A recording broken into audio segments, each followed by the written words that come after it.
سبحانك لا علم لنا إلا ما علمتنا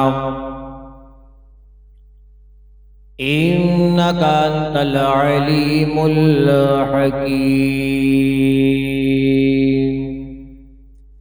نحمده ونصلي ونسلم على رسوله الكريم. أما بعد، فأعوذ بالله من الشيطان الرجيم. بسم الله الرحمن الرحيم. آج کی ہماری حکایت نمبر 82 یعنی 82، اور یہ بھی حضرت موسیٰ علیہ السلام کے متعلق.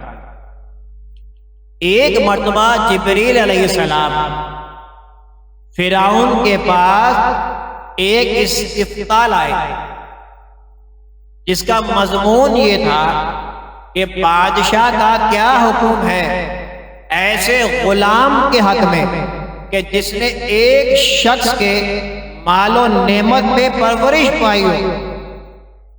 ایک شخص نے جس کے مال و نعمت میں پرورش پائی ہو اور پھر وہ اس کی ناشکری کرے اور پھر اس کے حق میں وہ منکر ہو گیا، اپنے آقا و مولا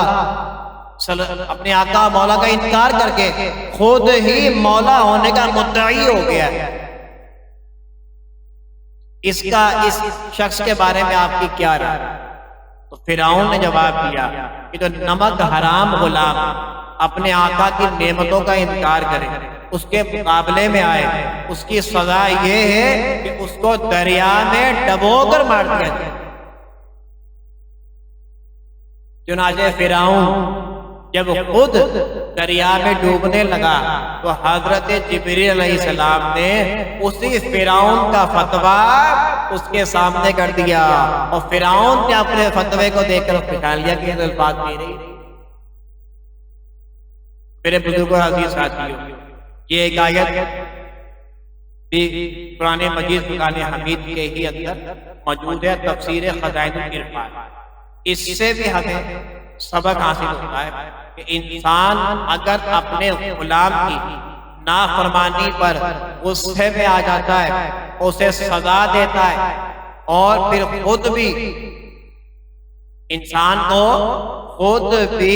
اپنے گریبان پہ جھانک کر سوچنا چاہیے کہ ہم اپنے رب کی کتنی نافرمانیاں کرتے ہیں.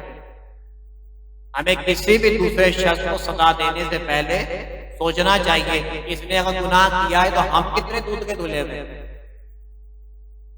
اللہ تبارک و تعالی ہمیں ہر قسم کی نافرمانیوں سے، ہر قسم کے گناہوں سے محفوظ فرمائے. وما علینا الا البلاغ.